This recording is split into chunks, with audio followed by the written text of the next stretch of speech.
350 terrorists, complete lie. They had just killed about 10 trees of ours.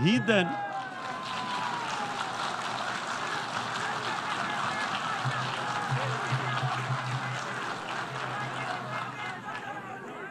the election campaign.